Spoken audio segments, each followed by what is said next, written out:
Hi y'all, welcome back to Heretics Bible Study. So we've been talking about the legend of the lost word, and this legend has like four main characters: Moses, King Solomon, King Hiram, and Hiram Abiv.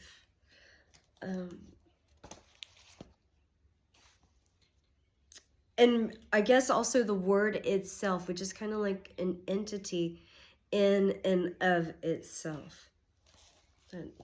In Who's Afraid of Freemasons, we read, starting with the center and focus, the lost word, it is clear that the lost logos is that which preceded not only the creation of the world by God, but also the awareness of that God by the world. It also says it's neither the real name of Master Hiram, nor the word, that is Jesus Christ, the word made flesh.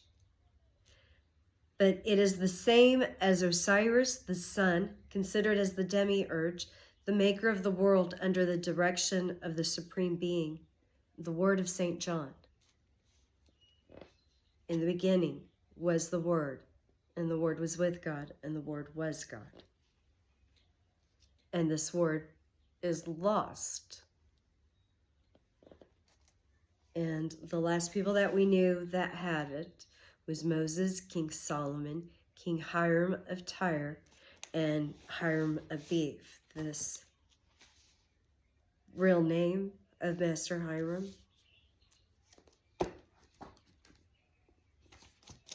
In the Hiram key, we learned that at the center of Masonic lore is a character called Hiram Abiv, who, according to a story told to every Freemason, was murdered almost 3,000 years ago at the building of King Solomon's temple.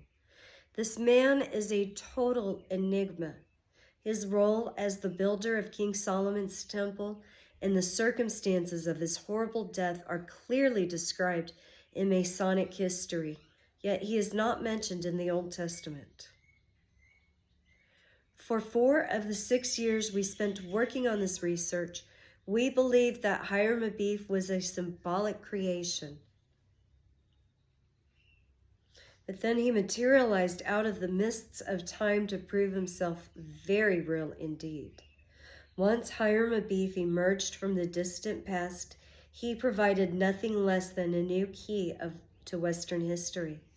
The intellectual contortions and labored conclusions that have previously formed Western society's collective view of the past gave way to simple and logical order.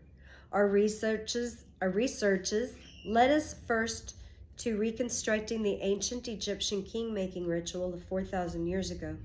That in turn led us to uncover an assassination that took place around 1570 BC, which gave rise to a resurrection ceremony that is the direct antecedent of modern Freemasonry. As we track the development of this secret ritual from Thebes to Jerusalem, we uncovered its role in the building of the Hebrew nation and in the evolution of Jewish theology. In startling contrast to what is currently held to be fact, the Western world actually developed according to a very ancient philosophy encoded into a secret system that has come to the surface at least at 3 key moments over the last 3,000 years. The final proof of our finding may well turn out to be the archaeological find of the century. We have located the secret scrolls of Jesus and his followers.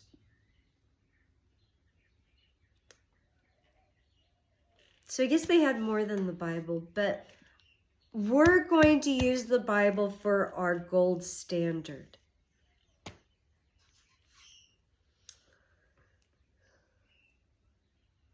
Which means that if we go backwards through this article, okay, 1570 BC, that is outside of, well, it's before Moses,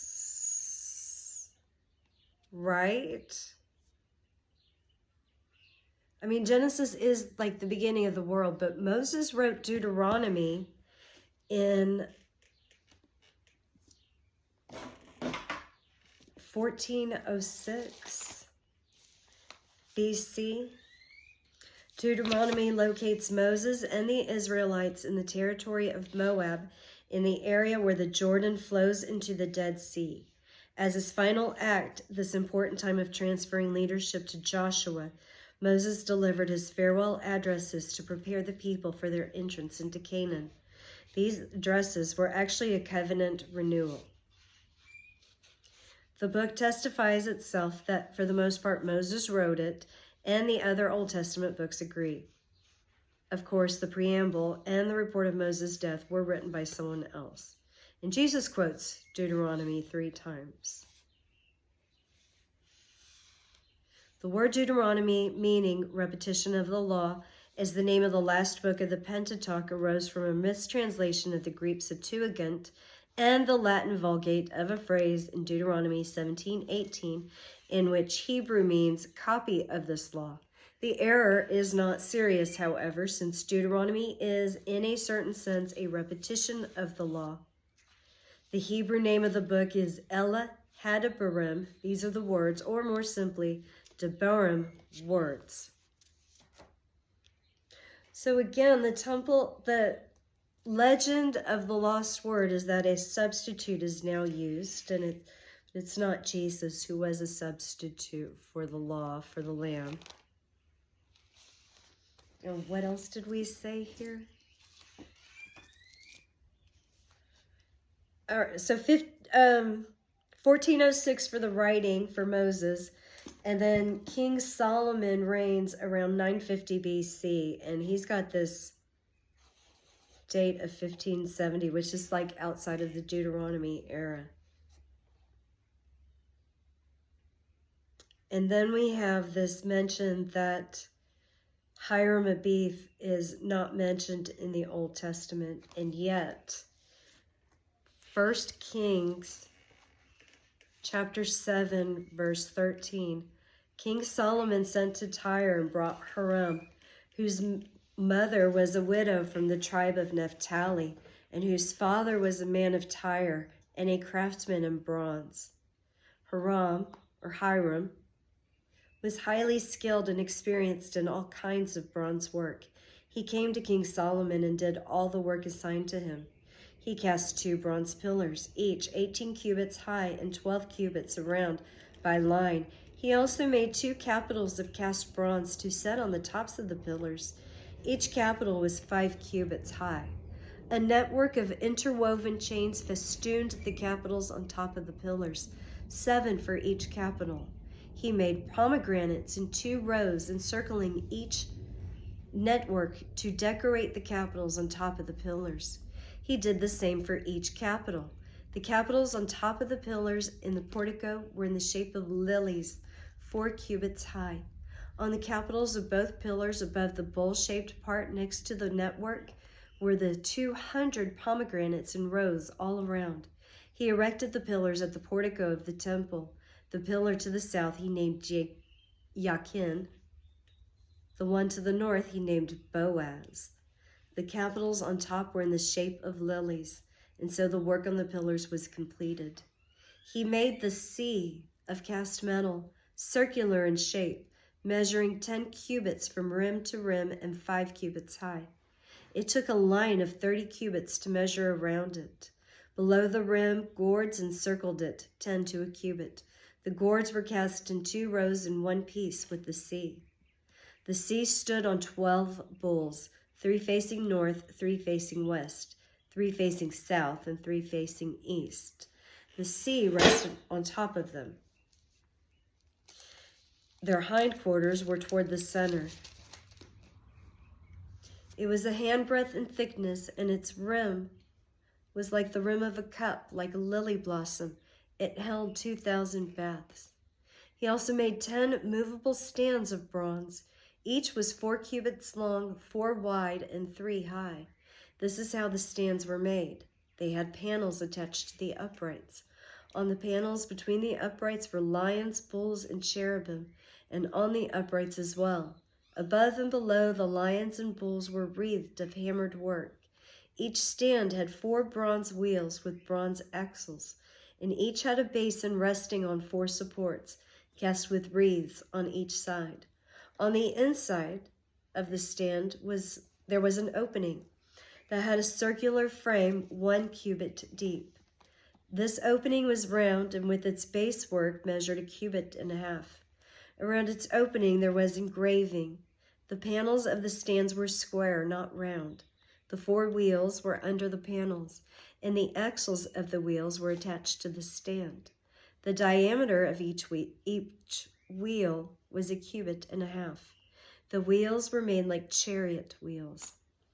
The axles, rims, and spokes and hubs were all of cast metal. Each stand had 4 handles, one on each corner, projecting from the stand. At the top of the stand there was a circular band 0.5 cubit deep. The supports and panels were attached to the top of the stand.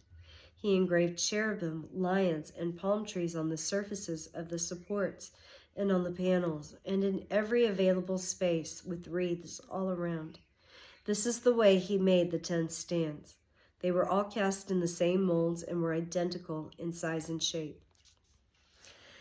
Then he made 10 bronze basins, each holding 40 baths and measuring 4 cubits across, 1 basin to go on each of the 10 stands.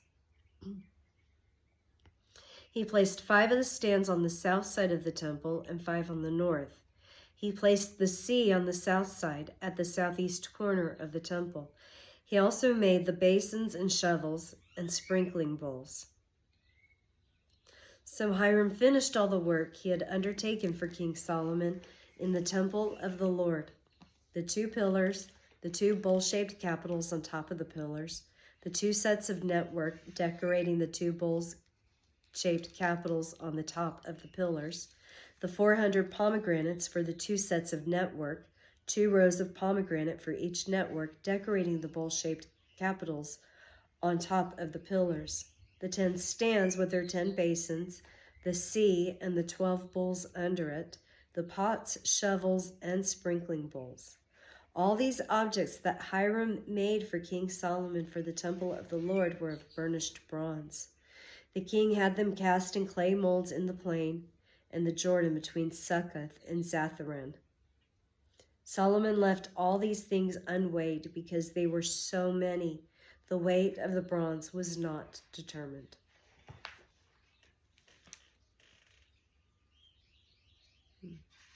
Think about it.